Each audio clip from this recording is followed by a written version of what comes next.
Jantung Asif Ali berdebar, garis Wajo sempat kirim video private.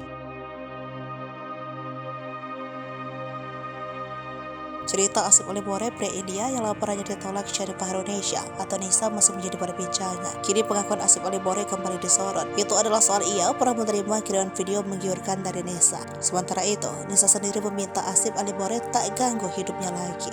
Dikutip dari tribunjatim.com, Asif Ali Boreh sebelumnya membantah tudingan Nisa dirinya ke Indonesia hanya untuk mengambil uang 9 juta. Menurut Asif Ali Boreh, uang 9 juta itu tak sebanding dengan ongkos yang harus dikeluarkan terbang dari India dan Indonesia. Ia pun menuturkan jika dia datang ke Indonesia atas permintaan Nisa yang berkali-kali ingin menikah dengannya.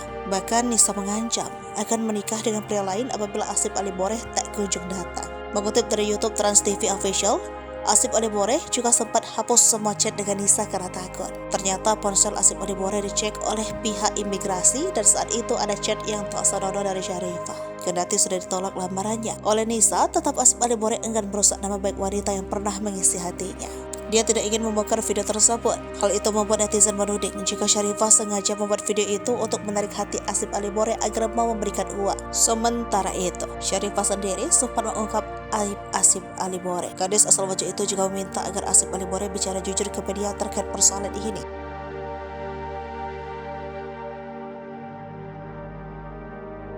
Asif Ali Boreh juga kata Sharifah sebagai sosok yang kasar dan kerap mengancamnya bila sedang emosi. Sharifah juga menyebut Asif Ali Boreh pernah mengancam dirinya bila tak jadi menikah.